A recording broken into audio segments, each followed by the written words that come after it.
and welcome to a very rare video version of the J2cast podcast, J2cast, if you're looking for us on Facebook.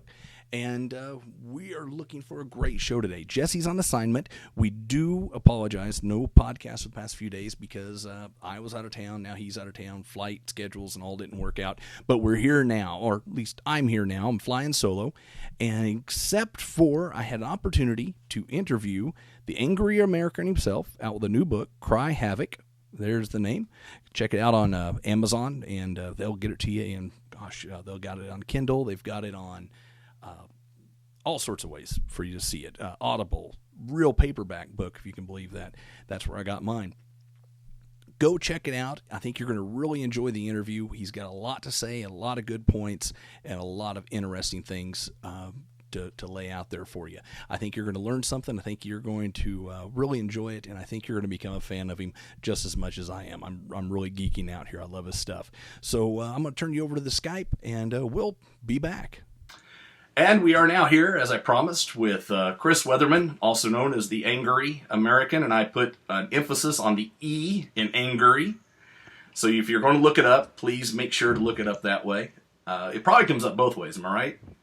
It probably does, yeah, but we want to use the proper spelling of Angery because that's what we are, right? Oh, well, I'm going to assume, is that a Southern thing? Is that just your personal pronunciation, or was this something that just came about? I know you started writing on message boards. Is that right?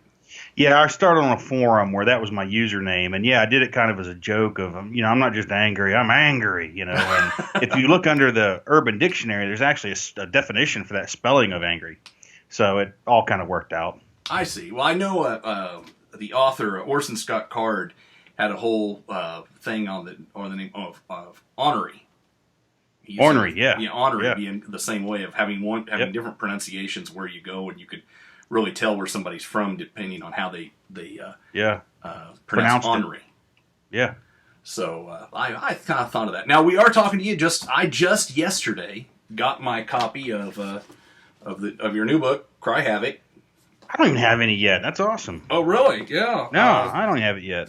I started it late last night because, as usual, my wife and I sat down and watched a bunch of TV, and like we usually do in the evening, and then I started watching it. So I'm on page 43. I didn't tear through it quite as fast as I hoped. But it is there, and we're going to... Oh, I'm going to... you had a little bit freeze there. Let me close out of my browser over on the other screen here and see if I can get us a little bit more bandwidth going. AT&T's not our friend here in Joplin. Yeah, I can relate. I use a CenturyLink, and they're about the same. Yeah, I've had some local dealings with them. In my real job, I deal with some systems administration, and they're not my favorites either. Yeah. But back to the book here. It was written with a political climate in mind. I know it says on the front of financial collapse, but in the foreword of it, you do a lot of addressing towards the small arms treaty.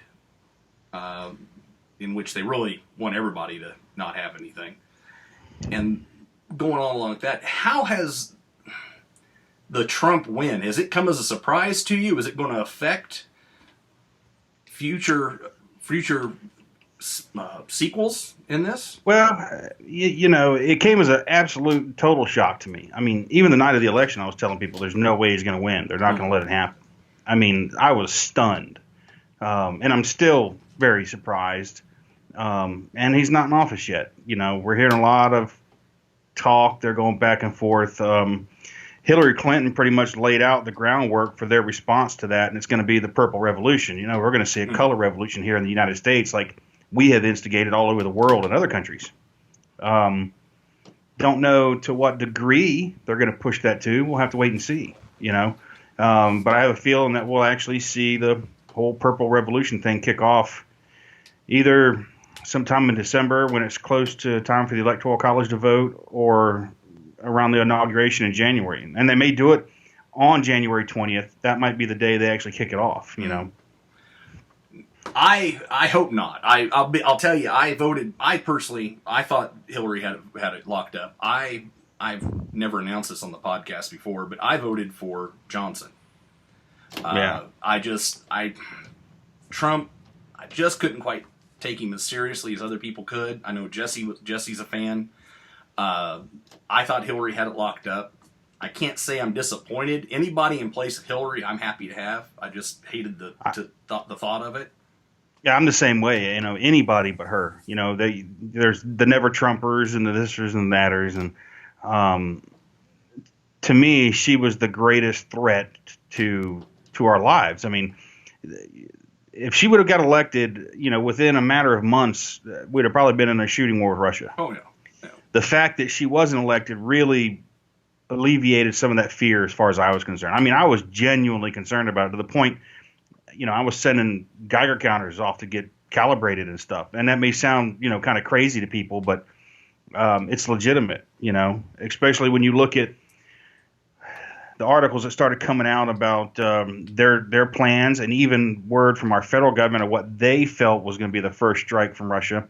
It seemed pretty prudent to me at the time. And it doesn't mean that that's not going to happen still. I think the chances are far, far less now than they would have been under a Clinton presidency. I think a lot of that was shown when, as soon as he, came out as going to be the president-elect, Russia, China, and a bunch of them all seemed to come back to the table with new attitudes, and they definitely seemed more cooperative. Now, whether or not they turn out to be in the future, yet to be seen. But I think they already knew that she was not going to be someone to sit down and deal with. Yeah, I think that they knew that she was going to continue a lot of Obama's policies and make a lot of them even worse, especially in light of Russia. And I know Putin's not a good guy. I'm not a Russophile. I'm not a huge fan of Russia, but I was watching what was happening around the world, and it was obvious who was starting the war, and it was us. And it's not over yet. We're still sending armored brigades to Poland. We're still building up the forces in NATO. Now, Trump has said that we need to back down off of that, and maybe he won't support that kind of action. But I hope that if he pushes that line, that's good. I think we should back down. But I hope that Russia reciprocates by backing down as well. If they don't, then we have a problem. Oh, yeah. And the whole buildup outside of Syria with the large fleet and everything is definitely not something that's in the good side. It could end up biting us in the ass, I think. Legally speaking, Russia is the right one in that fight. We're the wrong ones. They're there legally. We are there illegally. Yeah, I'm saying if we poke the bear there, literally. Guess in this. Yeah. No, you're right. And fortunately, I think Trump's on the right field about that, saying that we need to disengage from Syria because we need to. It's, however bad they say Assad is, and the news is full and Twitter's full every day of all the poor civilians that the Russians are killing. And I have no doubt that there's some civilians dying in Russian airstrikes, but they just don't even mention the daily artillery attacks from eastern Aleppo, occupied ISIS, into western Aleppo, where the civilians live in that are dying every day. So both sides are doing it. Mm-hmm. And Assad's in power. The guy kept some stability in the region. And let's look at what happened in every other Middle Eastern country where we got involved and took down the established leader, good or bad guy, whichever way. All it did was introduce instability. Let's leave this one alone for a change, and let those people sort it out. It's not our problem. Well, and really, that's one thing that's interesting about your books and that I've read so far. Now, I have not read the ones you've written with. Oh my gosh, I'm sorry. Walt Browning and Jeff Hopp. Yes, the second one there. I have not had a chance to read those yet. Unfortunately, I've got 5 kids. I don't have the chance to read as much as I want to. Maybe you should read more. Well, I'm into grandkids now. It's not only 5. I've got 3 grandkids. I should have had a better hobby as a kid, as a in my 20s, let's say. But I do find they are. You don't branch out into a lot of that in the Going Home series. There's some. I know at the end of there, you're getting ready for the Russians to come in and all that, but. I find it interesting how you feel out the what ifs. The what if this happened here and this happened here. And do you find that I like your fiction, I like the others too, because it gives us a chance to say, okay, if this were to happen, this would be my reaction, or this was what I hope would be my reaction. Are there ways that you have personally, by writing your books, have changed your own outlook on your preps and on the way you go day to day for getting ready for things? Well, yeah. Every book I write, they're all an exercise in me kind of wargaming my what ifs. Like Going Home started out strictly as that. I wrote it on a forum, doing a what would I do if this happened? How would I react? And I just kind of played it out by writing it. So yeah, and writing has enabled me too to spend a lot of time watching the political scene, the geopolitical scene, what's happening around the world, what's happening here, and it's afforded me a broader view of things than I used to have. And it's also introduced me and enabled me to meet a lot of people that I would have never known before and get some very interesting perspectives, sometimes from inside the machine, on how things are going and where they're going. And so, yeah, it's had a dramatic effect on things. I've been very busy lately and upping my preps in a major way. Huge investments, solar power projects, things like that, to be ready for whatever may come.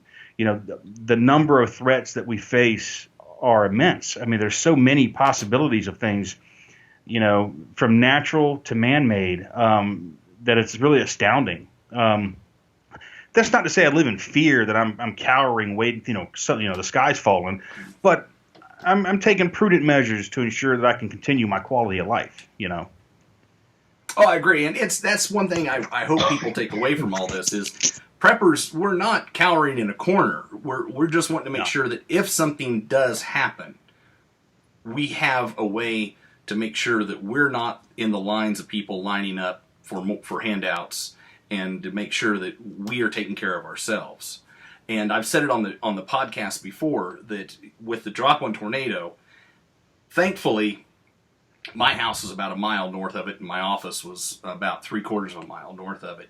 And I was very secure in the fact that even though the power was out and the water was down, my family, we still had power because we had the generator back up. We still had food. We still had all these things when it was a premium in this town. And we were not an even greater drain on the system because we had already looked at this and already saw what we could do and been ready for it.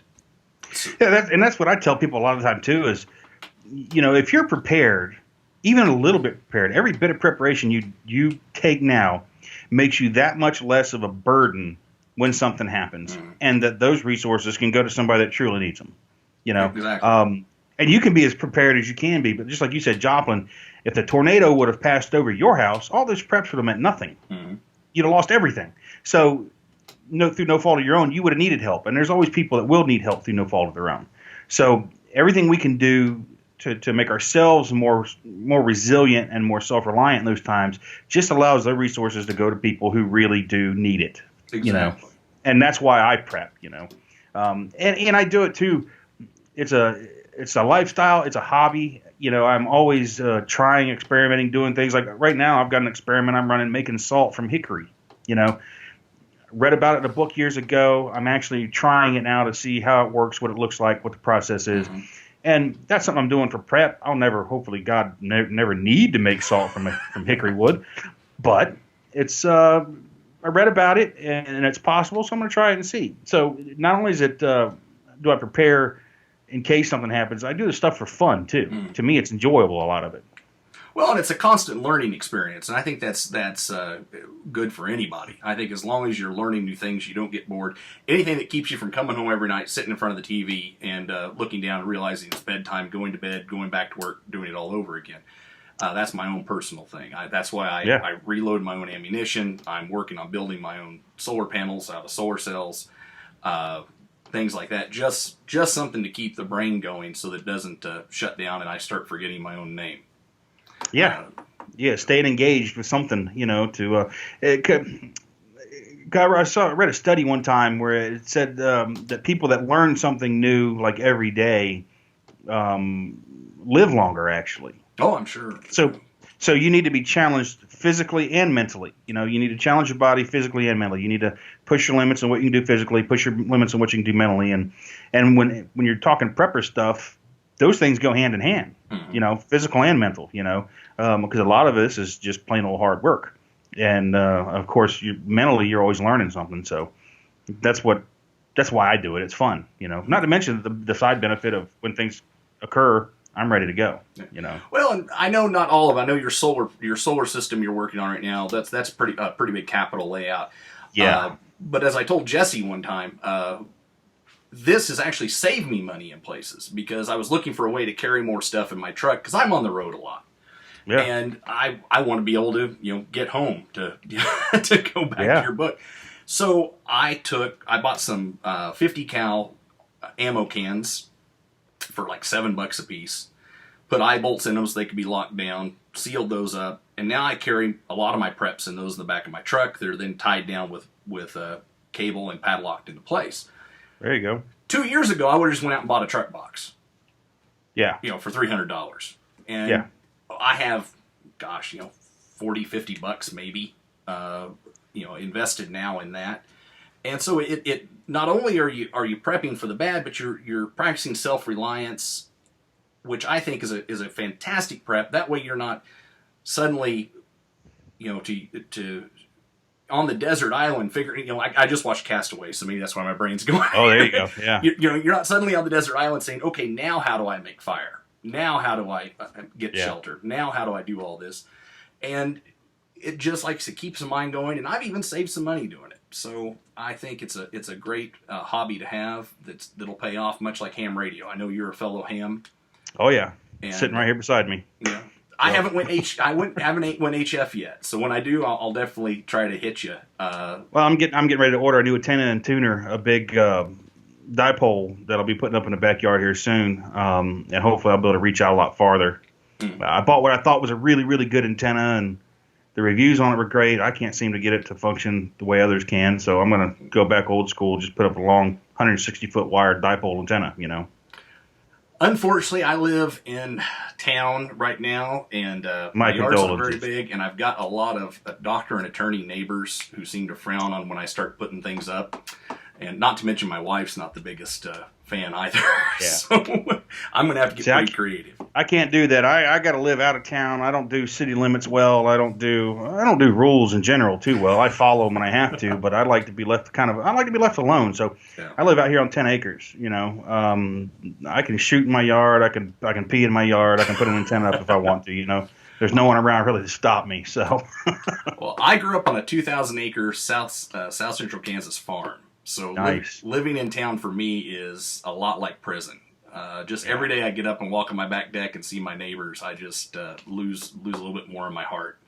Oh no! So can't do it. I just can't. I can't do that. And God bless the folks that can. But if I drive to the end of my road out here and turn where the main road is, and if I have to wait to turn out on there because there's a car coming, I get a little annoyed. I don't do the traffic and the crowds and all that real well. So I don't go shopping on the weekends. I don't do stuff like that when everybody else is doing it. I do it during the week when I can get in there and get out. So I don't like dealing with the crowd and all the other idiots and the rude people and folks that don't have any common courtesy. And so I just stay away. My wife wants to punish me. I have to go to the mall. Well, sometimes we all have to face the music and do that, and I do it too. But so, well, with your new book and talking about prepping, Cry Havoc versus Going Home, I noticed in the bit I've read here, you're going a different direction. You're definitely not replowing the same ground like a lot of authors do. I know there's some authors that after a while you just don't even bother getting their new books because you're going to get a version of the story you already read a few books back. It takes place in Atlanta versus Florida. Yep. In Morgan, born, prepper to the core. Seems like he may be a bit autobiographical. Just guessing there. Yeah. Especially after the the name of the family and things like that. Whereas he's a lot more level-headed than I am, though. So. I'm going to go out on a limb here, and I'm going to guess his body count's higher. To date. To date. So. And then Cry Havoc, you've got Daniel living in town, apartment living, Not, he seems, now, like I said, I'm only on page 43 here, so I'm guessing, seems fairly level-headed, but not exactly a prepper. No, not a prepper. I mean, he's the kind of guy that likes to go out and camp and hike. He's one of those guys, that likes to spend time in the woods, but he's not even a hunter per se. He likes nature and likes the trails and rock climbing and that kind of stuff. And he's typical suburbanite, or even urbanite, really, metrosexual kind of guy, young, likes to look. Well, no, he likes to look good. He takes care of himself. He likes to look, nice clothes. He's got a beautiful girlfriend. But then there's that other side of him with what he drives and what he likes to do on the weekends that kind of, he doesn't quite fit in that mold there. Mm-hmm. So he's a little different, but he's far from a prepper. Nowhere even remotely close to that. Which, you saying that about him kind of gets, as a tech guy and a systems administrator, videographer, things like that, I have to tell you that I'm a bit jealous, and it's not every day that you get a network guy, a guy who spends his day fending off network attacks with the beautiful girlfriend. We have to work for that in the real life, so I appreciate that. That really, I'm going to give you a thumbs up. As much as I'm going to tell you, I've got an axe to grind with you on enforcing home, killing Jeff off. Well, a Jeff, computer guy with a motorcycle. Yeah. I mean, that's just like Harley riding, beard wearing Jeff, and I like the character. I'm sorry, by the way, if I spoiled that for anybody, but that book's been out for a while. Yeah. So. The thing is, though, is it's a hard world, and the good guys don't always come away clean. There's gonna be casualties, and if it was too perfect a story and these guys were able to always dodge the bullet and get away with everything, there wouldn't be much to it to me. There has to be that loss, and there's gonna be loss. There's more books coming. There's gonna be more loss, It's just in the real world, life's a bitch. I know you guys like to keep language clean, but I'm going to use that. No, that'll work. We'll let you buy with that. It's life is a bitch, and and I always like to tell people that what experience is, don't you? Experience is what you get when you didn't get what you wanted. Oh, yeah. You get experience.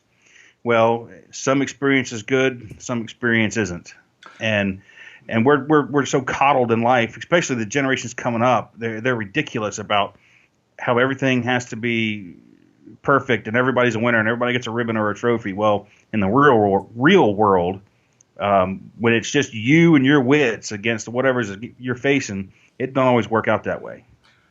And from a story point of view, it keeps you away from the Star Trek red shirt syndrome of this person where you introduce somebody and you can tell when they're introduced, this guy is going to get off or this woman's going to get off. It keeps you away from that, and it keeps the reader, myself, because it came as a shock to me, and I will admit that, but I could see why. I could see why you don't want to just bring in a new character just to bury him later. No, and I try not to do that. I mean, obviously there are characters where that kind of thing happens because they appear in the moment, and the moment they appear, they're doing something that's obviously going to lead to their death. Because you're going to have that in life, In that kind of a world, you can be minding your own business, out cutting firewood when some clown shows up and tries to take what you have, as an example, and only one of you is going to walk away in that moment, So those kind of things do happen. But when you're trying to form a group or you have a group and you're taking new people in and living that kind of life, especially when you're doing the stuff Morgan's doing, he's trying to be the sheriff of the town. They're battling with the DHS. These aren't trivial things that they are doing. These are real deals with real world consequences to them. And bullets don't discriminate. People are going to die. So I try to keep it realistic in that sense that the good guy's not always going to win because he's not. No. Now, with your new book, going on the financial collapse and with going home being more of a CME or a EMP style scenario, are there one of these is Cry Havoc the book that you were wanting to write with the other ones? I know you started online. Do you feel that the financial collapse is where your focus is at right now? It's probably a higher probability this time than like the events of going home. I thought that the events of going home could be a higher possibility if Clinton was elected because it came out that our government was anticipating a three-pronged attack from Russia. Number one was going to be an EMP strike. Number two was going to be a limited nuclear exchange. Number three was going to be a ground war. And I don't mean a ground war here. I just mean a ground war, probably in Eastern Europe. Yeah. So I was pretty concerned looking at those. And I got that from people inside the government. I mean, people that plan for these sort of things. That's what they were planning on. Now that she's not elected, those things are still on the table. They're not gone. We're not pals with Russia yet. So I'm not deluded into thinking that doesn't exist. But our financial situation in this country cannot continue as is without some major correction of some fashion. You look at what India just did. They took those 500,000 rupee bills out of circulation. Citibank in Australia just said they're going to stop dealing with cash entirely. Our markets are going up. There's no basis for why they're going up. Currently, the bond markets are in the toilet. In the last just few months, there has been over $380 billion worth of U.S. Treasury paper sold off by countries that have been holding it, by countries that owned it that we kept in our custody, as they say. So our Treasury Department had it. It was owned by China and a couple other places, and a third of $1 trillion of this paper was recently sold off. That's a bad thing. That's not a good thing. So something's going to happen. And what's that going to look like? Excuse me, sorry about that. Let me get rid of that. If tomorrow morning we woke up and found out that the United States government, like India, just said that the $100 bill and the $50 bill are no longer valid forms of currency, they're gone. Can't use them anymore. What would people do? And what if the day after that suddenly your ATM card didn't work or your Snap card didn't work? Well, it's like that. A lot of that happened in Greece. It did. They were limited to 50 euros a day. Yeah. And it happened in Germany even not too long ago, although it wasn't widely reported here. The same thing happened in Germany when Deutsche Bank was going through all its stuff, which is not over. It's not being talked about right now, but Deutsche Bank is still in a lot of trouble. Yeah. And that could be – and all of these economies are so interlinked today that any one of the major economies, the European economies, people like Canada, Australia, us, Russia, China, any of those start having major problems, it affects all of us. And our system is, we have too much debt, and people don't even understand that the way money is created in this country is through the creation of debt. Every dollar bill that you have is an IOU on somebody else's debt. That's just how it works. Most people don't realize that. So it can't go on. And what's it going to look like when that, that bill comes due and we have to pay it? Well, I know we've this is very interesting to me because we did a podcast on financial prepping, and it's the lowest listened to podcast we've ever had. People just aren't interested in it. It's not sexy. No, and and we were working off information. A friend of mine's a vice president of a bank, and he told me that they've got these gurus who do conference calls with them and tell them, here's what to look out, here's where you need to try to make your loans, here's where you don't want to make your loans, etc. And they're forecasting another tank in the economy for 2017 through 2018 due to farmland that's extremely overpriced, double, triple in some places what it should be. And it's where a lot of the money was moved after the 2008 situation. And so he says they're pretty sure they're tightening the loan capabilities. They're telling people to not loan on certain things and not to certain credit scores because they're expecting it to go down. No matter who's president, this is already in flux. And I know my family in Kansas was telling me that land there is already half of what it was a couple years ago, and there's people having some serious problems because they're carrying notes on land that now they've gotten negative 50% equity in. And so these are the types of things we're looking at. And like you say, it's not sexy. People aren't interested in it. And I think a lot of it's because when you hear the amount of the national debt, when you get into trillions and trillions of dollars, to me, it's unfathomable. It's a number that you could call it anything you wanted to, because it's just out there. Yeah, and I think you're right that this can't keep going, and the trading between countries and the of notes and loans and everything else, it's going to come out to balance one day.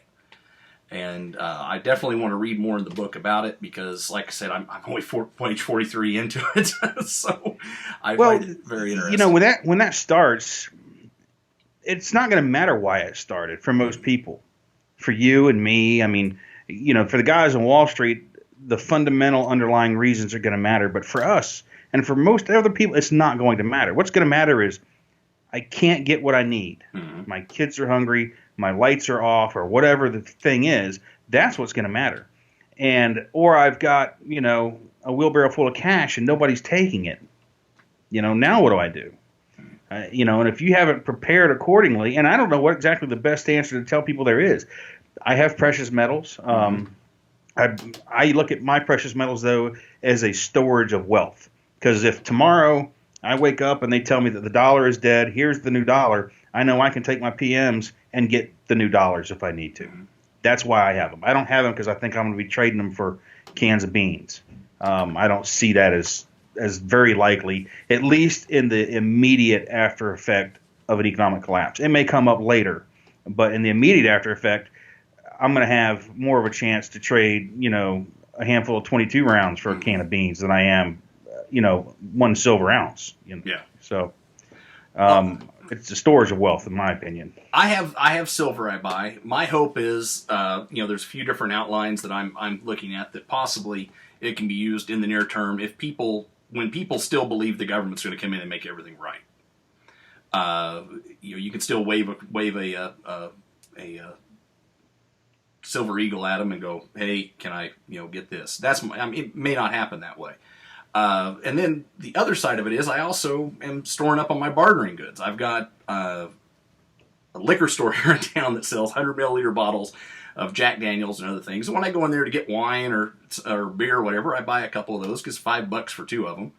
I buy some of those and I put them in a secure can somewhere, you know, and those are, and that way I don't have to pour out of a big bottle. I can say, hey, I got one bottle. You give me a can of beans, I'll give you a bottle of booze. And it's just one of those things. It doesn't cost a lot of money, and it doesn't go bad. You know, you're not going to have to worry about that. And I like prepping for a barter society, and I like prepping. You know, heck, I'll barter now if somebody will work with me. Oh, absolutely. And we're doing the same thing. Like I just bought 100 bars of Ivory soap the other day. Yeah. I found online. I found a really good deal on it, and I got them for like 32 cents a bar. I bought 100 bars. My big purchase, like that, Jesse made fun of me for it until I explained it to him. My big purchase was condoms. Alcohol, soap, and condoms. There you go. Yeah. I found a great deal for them. A great deal with them on Amazon. Bought a couple big boxes of them, and because I figure people are still going to drink, they're still going to wash, they're still going to have sex. So. Oh yeah. You know. Well, they're going to want to do all those things. Right. You know, so having the items to help them do it, you know, especially in that kind of a situation, no woman's going to want to be pregnant. Right. So that's a really good item to have, and something I never even thought of, honestly. So that's a good idea. But like things like soap, toothpaste, those necessities of life that everyone's going to need, as opposed to the wants, those are going to be pretty valuable. You know, those are going to be pretty valuable. Well, I travel a lot, so I do, and while I'm on, I do steal every hotel soap and every hotel shampoo I come across. Yeah. So, yeah. I used to have mountains of it, but my daughters all decided that stuff was really neat, and over the years they liquidated it all for me. So, so now I buy my stuff and it goes into my storage. So then no one touches it when it goes. Once it's in the building, they know it's hands off. So yeah. Well, that's good. That's I lock mine down and have my own dad area and. You know, it's fun because my wife sees it. She's not totally on board. Of course, her idea of camping is a Super 8. Yeah, that's as close as she gets to that. So it's more of, she sees it as just appeasing me, so I won't bother her for other stuff. If this is the worst thing he's doing, I'll live with it. Right. Yeah. So she she backed me up in getting into the reloading of ammunition. She backed me up on the ham radio and all that. And I, as long as I keep it under control, she's all right. She is letting me buy a new gun, so I'm really happy about that. Yeah. But that's why I have a separate account. So I do what I want. I don't have to ask. I haven't figured that out. And my wife is wonderful. I love you, honey, but she's also 6'2" and able to put a hurting on me if she wants to. So, oh yeah, you got to toe the line, then, Mister. Oh boy.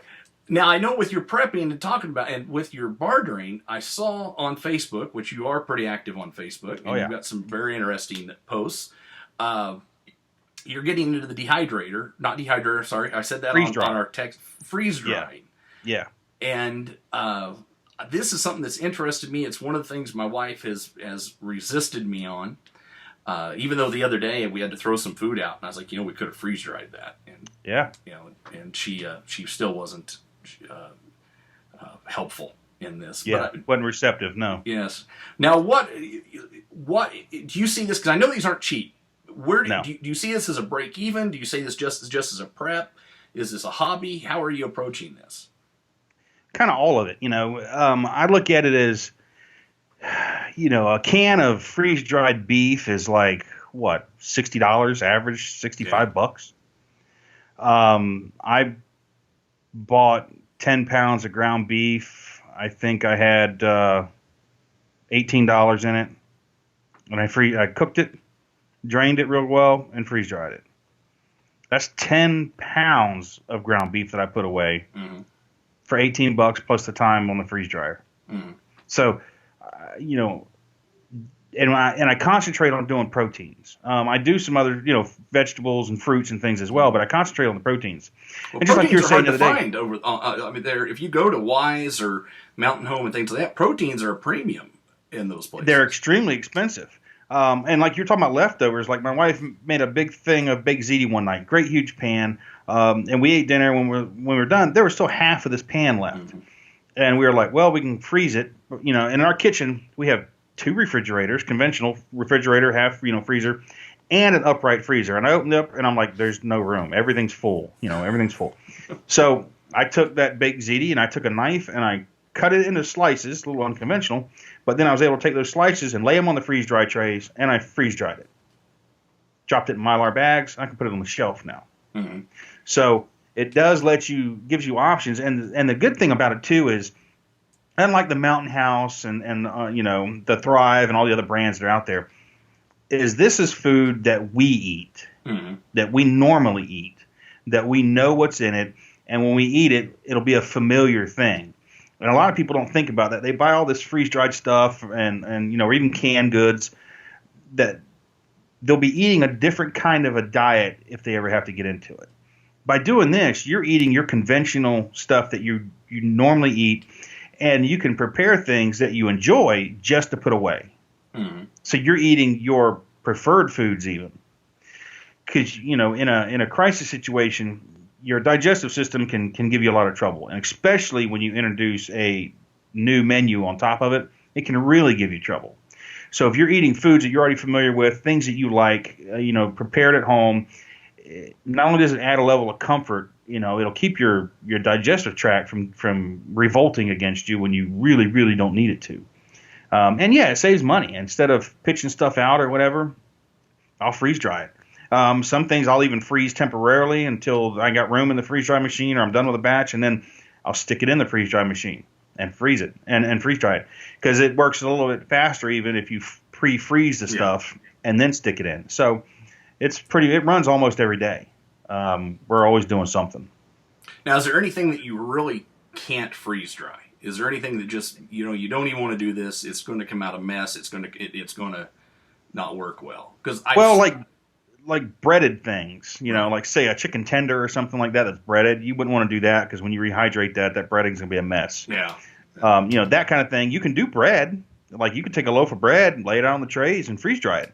Pack it up, put it on the shelf.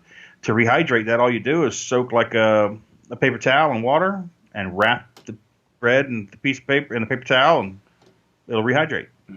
And not to mention, I mean, whether it's you doing it or you're buying it, it's a lot less weight if you do have to move it.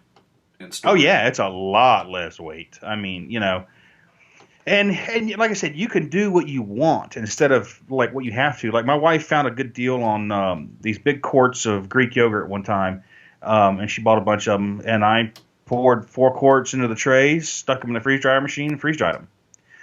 When it come out, it looked kind of weird. It really looked strange the way it was, but I scraped it out of the trays and put it in Mylar bags, and then I just tamped on them. It all turned to powder. So now you can scoop out a spoonful of it, put it in a bowl, add a little water, get as much yogurt as you want either way.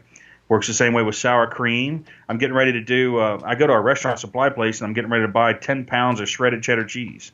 And I'm going to run 10 pounds of shredded cheddar through the machine. I'll be able to put it in Mylar bags or put it on the shelf. So, I've got the ingredients for taco night in my storage, So you've won me. Now I've just got to work on my wife. And I know you're putting in a new solar system. We mentioned that a couple times. I'm doing a little unconventionally because in Florida, believe it or not, it's actually illegal to have a non-grid tied solar system. So if you have a solar system on your house, it has to be grid tied. So to get around that loophole, or to create my own loophole, I'm actually building it inside of a trailer, just like Morgan has, the solar system. But I'm building it on a much grander scale than the small one I talked about in Going Home.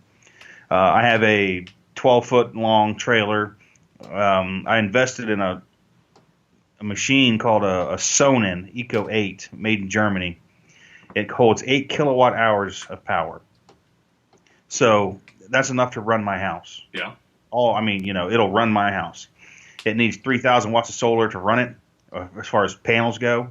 And I have 6,000 watts worth of panels. I bought a whole pallet, found a really good deal on them. I got them for like 41 cents a watt. Oh, wow. Which is really good. Like $104 a panel, I think is what I paid for them. And so I'm assembling this thing in the trailer. It'll have a 50 amp plug on it. I have a 50 amp RV receptacle in my house already for my motorhome. So if power goes out, I simply back this thing up, plug it in, take the solar panels out, and set them up, and I'm up and running, powered. And I can take it with me. In Missouri, we have a similar thing but it's only on once you've hooked up to the grid, you have to have the system that is tied into the grid. The way I understand it though is if you have new construction, you don't have to hook up to as long as there hasn't been a meter put on that thing, you can do it. But it has to be brand new construction. You have to have a meter on your house in Florida. You cannot be off grid. It's ridiculous. I have been to Florida. I like when I've been to Florida, but unfortunately, most of my Florida exposure comes from Dave Barry and Carl Hyacin. So those probably aren't the. Yeah. Oh, and now of course your books because taking predominantly in Florida. So I'll leave that to you. I'll let it go. My worst experience in Florida was the GPS took us through a bad part of Miami. So that's easy to do too. Yeah. I used to live in South Florida and got smart, left. Well, it's a beautiful area. I like. I did accidentally go to the wrong entrance of NASA once, and a very nice man with a very big gun informed me of that I was the wrong. Oh yeah. Place. Otherwise, love it down there. I have thankfully never been through it during a hurricane like you just had the experience with. Yeah, they happen every few years, and fortunately this one wasn't that bad, at least for us. I was ready. Our power did go out for a while, but I already had the generator staged outside the house, and when the power went out, I just stepped out the back door, fired up the generator, turned the mains off, flipped the breakers the way I needed to, fired up my generator, came back in the house, and we were up and running. So for us, it was no big deal. Now, in the near future, do you have anything going on? Do you have any appearances, prepper trainings? You've got me so interested now in the prepper camp. I went to prepper camp, but I didn't get to stay, unfortunately. I had an emergency at home, and got there. I was there about 2 hours, and had to turn around and drive all the way back to Florida. And I plan on attending next year because it's a really cool event. As far as trainings, nothing public right now. I've got some private stuff coming up. If people want classes and stuff, they can contact me. I work a lot with Alan Kay, the winner of season 1 alone. Yeah. He and I train together, and we train. It's a very broad spectrum. It's everything from conventional bushcraft all the way up through small unit tactics. We train on everything in between, and combining the two too. A lot of people train. They have their weapons and they prep and they do all this stuff, but they don't integrate the two with one another, and that's very important to do, and to get an idea of what that's like as well. So we train groups all over the country. If someone calls, we can go to them, or they can come to us, or sometimes Alan just does them as well. And that was my next question: is if you have a location, or if people can get a hold of you and say, "Hey, we got 15 people here. We want to put this together for a weekend." We try to get them to provide a location, because it's cheaper it's easier for us to travel than it is for 15 people to travel to us. Right.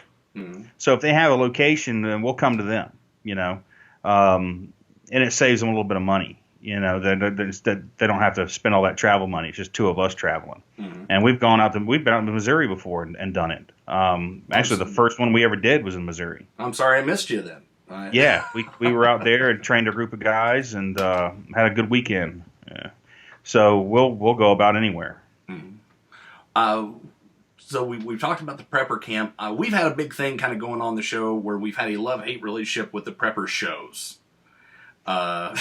We've had the very, very, very good experience of working with Dr. Bones and Nurse Amy. We recorded. They're awesome. Yeah, Joe and Amy are good people. Yeah. We recorded their suture class and made a little. It's on YouTube now. You can see what we did for them on there, and wonderful people. Now we're working on another project with them that I hope to have done soon.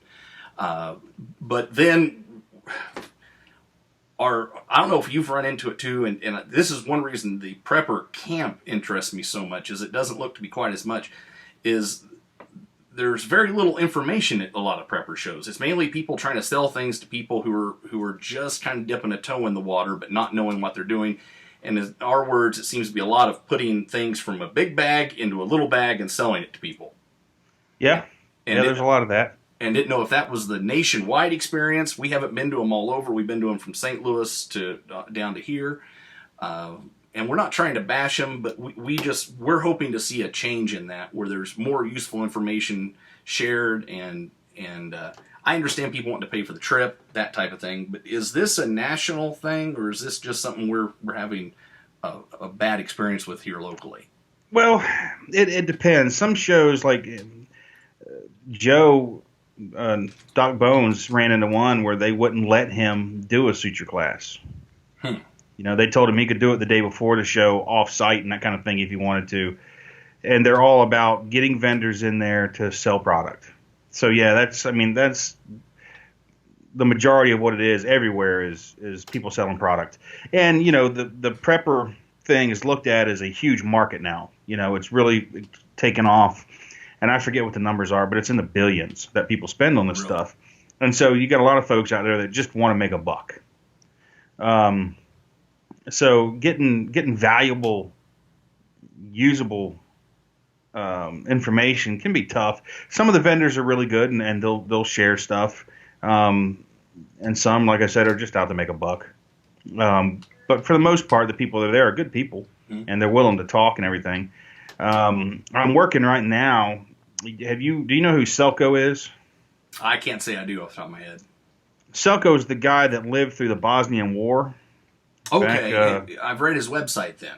I didn't know that was his name, but I've read the website. His name is Selko. Selko's a good guy. He's actually coming to the U.S. to do some classes. Oh, very nice. And I'm working with him. We're going to be doing them in San Antonio, it looks like. And he has a very, very unique perspective on survival. In a grid down, end of the world as we know it kind of situation, because it was for those people. And so you can find classes like that too, and I'll be posting on my Facebook when that's coming, because I'll be there as well. And I guess maybe we need to find some more people to do conventional classes in it. I'm just always not sure exactly what people want to know. I'm happy to share anything, and anybody can contact me, and I'll talk to them till I'm blue in the face. I mean, I talk to people on a daily basis. You know, Facebook Messenger, hit me up. You know, if you've got questions, I'll be happy to answer them. If people want one-on-one stuff, we're happy to come do it. If they want group stuff, we're happy to come do that as well. So, I mean, I'll help in any way I can with as many people as I can, because we want to share the knowledge. We want people to be ready for whatever it is. I don't care if it's a tornado or if it's, you know, a Martian invasion, whatever it is. We just want people to be ready. So, well, and it gets down to the point that all the training in the world, is great. I shouldn't say that. Not training. All the prepping in the world is great, but without the training, without the practice, you're going to be in a situation where you're still not ready. It doesn't matter what you buy, what you stock, what you read, if you've never gotten out and actually tried to make the fire, tried to make the shelter, tried to figure out how. I mean, I know there's a lot of people thinking, I'm going to throw on my go bag and if I have to, I'm going to walk. Well, if you've never thrown the go bag on and walked, if you've never went on a hike, if you've never done any of this stuff, you're going to be surprised at how far you can't go. Oh, yeah. And just how uncomfortable you're going to be. And the people that have I always tell folks there's a difference between romance and reality. Mm-hmm. There's the romance that you have in your head about what it's going to be like, how far you're going to be able to go, how good you're going to be at doing everything. And then there's the reality of it. And like I said, reality is a bitch. Oh, and it always is. And it's unforgiving. And it's not like Mother Nature's out to get you. She's indifferent. She doesn't care. Mm-hmm. You're just another piece of meat out there trying to make your way. And if you fail, you fail. And if you succeed, great. But yeah, people need to practice. Like we had a guy come out to a training event we were having. He had a really nice rifle. We were putting students through malfunction drills after putting them under stress. And one of the ways we do that is we line like 5 or 6 rifles up on the firing line. We put the student under stress. We jack the rifles all up with all kinds of weird malfunctions. Once their heart rate's up and they're breathing hard and they're a little dizzy, we put them on the guns. They've got to clear the malfunctions and fire the weapons until the magazine's empty. And that can be 2 rounds or 10 rounds. They don't know. They just got to keep going until it's empty. And the whole time we're yelling at them and throwing crap at them and whatever, just trying to distract them and keep them irritated. And this guy was watching a student work on his rifle, and when the guy finished it, he just dropped it. And the guy was like, "Oh my God!" I'm like, "What?" He goes, "That's the first time my rifle's ever been dropped."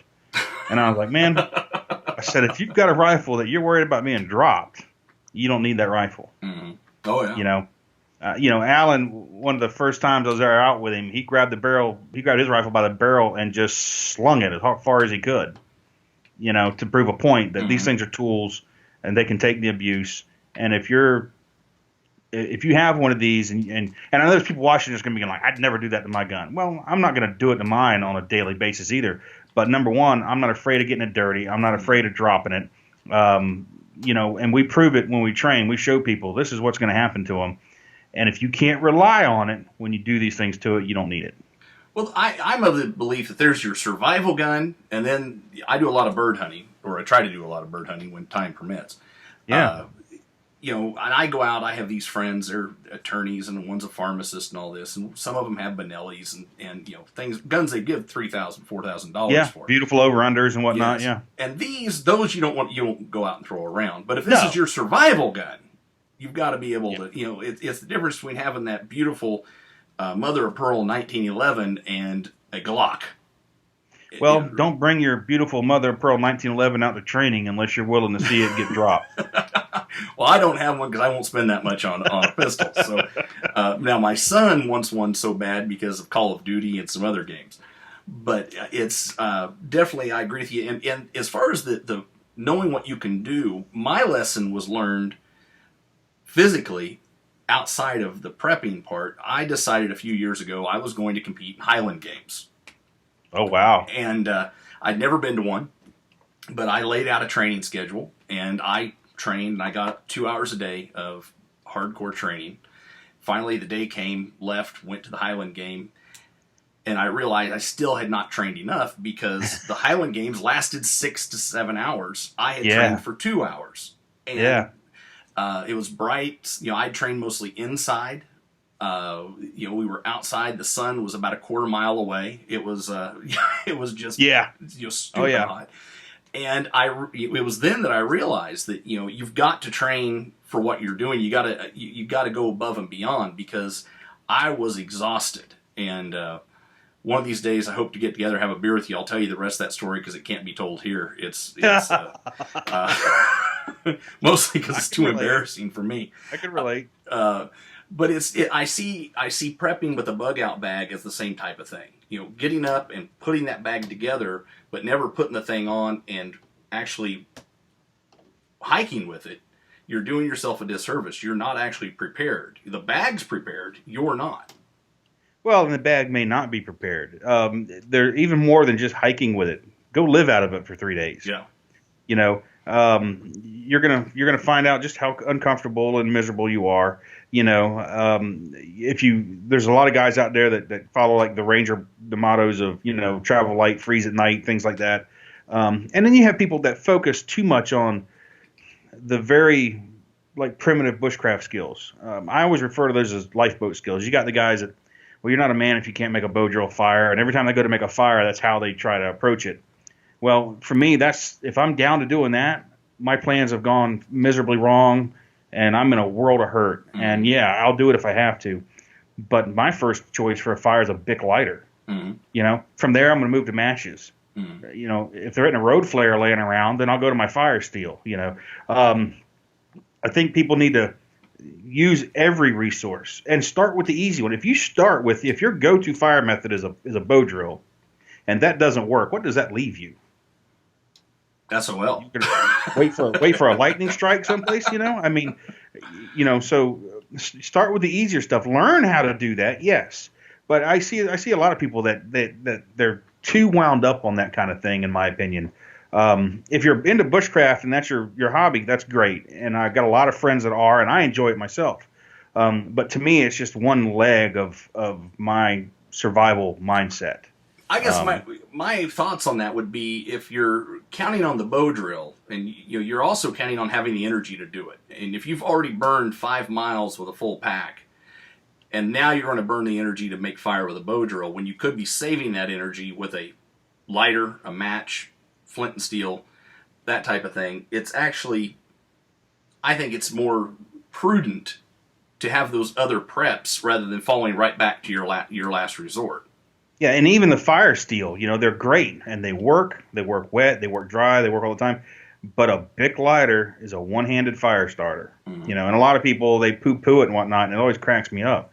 But that's a one-handed fire starter. You may not have 2 hands to start a fire with. You may only have 1 hand to start a fire. Try that with a fire steel. You need to do things in levels. Your first, second, third tier, if you want to call it that way, of things. And think them all the way through, and take that stuff out and live in it for a few days. You'll find out quick what works and what doesn't work, and what you don't need. You're gonna have stuff in there you don't need. Hell, I carry things I don't need too, but I carry them. If I get sick of it, I'll shuck the thing and get rid of it. But go live in that stuff for a while. You'll see how much you can get away with. If you want your pack to be ultra light, you can narrow it down pretty quick to what do I need to survive with. And there really isn't that much. It all comes down to how comfortably do you want to survive, and what you're trying to survive too. If you're talking bushcraft survival, there's only certain few things you need. If you're talking surviving, a catastrophic event where security is a prime concern, you just up your weight class immensely. Mm-hmm. And if you have a place where you can go out and wear your kit and carry your weapon, go do that. And now practice all those skills with security in mind, light, sound, noise, discipline, the whole 9 yards, and see how much harder everything just became as well. People, like I said, they've got the romance of what it's like, but the reality is way different. Well, I had the opportunity a few years back to spend up 5 days at 11,000 feet out in Colorado, only what we could carry in. Nice. And it was pleasant. It was nice for a change. We did sleep on the ground and make the fire and have to filter the water and all that. But on the other side of it, it was impossible to have a cell phone. It didn't work. And so it was very nice to be up there and just have that to think about. To be in the moment for a change. To be actually in the moment, yeah. Yeah. So I highly, if you get the chance to try it out, it not only is it a better prep for yourself, it's very, very rewarding. It's something you'll look forward to doing again at another time. Well, and you can go out and practice all those skills too. It's one thing to make a bow drill fire in the backyard and with the things that you use every day to make your bow drill fire with when you practice it. It's another thing to throw yourself into a different environment and have to produce all that stuff there. Mm-hmm. Like Alan's very fond of the hand drill fire. He does that, and he can do it really fast with certain items. But go to a different environment that you're not accustomed to and have to practice that's a little bit different. And just the adversity too. Go pick a crappy weekend when it's raining all weekend and it's going to be raining all weekend. Go live in the woods that weekend. Find out how well your kit stands up, and that'll knock the romance right out of things. It's not fun. It's just not fun. The suck factor is on at that point, and that's what you need to do. In survival too, if people are planning for that sort of thing and they're planning to defend their home or whatever, they're going to bug in, they're going to bug out, whatever the plan may be. Bad weather's when bad things happen, at least if I'm looking at a target, when it's raining or super cold or miserable outside, that's when I'm coming after you because I know no one else is going to be outside. So, plan to live in it. And especially if you're planning on bugging out, whatever your bug out is, pick the worst, crappiest weekend you can and load the wife and kids up and go bug out. And you'll see just how unromantic it can be. Oh, I agree. I definitely do. I appreciate you getting with us. You're actually the first. We've had in-studio guests before. You're the first Skype guest we've ever had, and it. Oh, thanks. Yeah, it's went really well.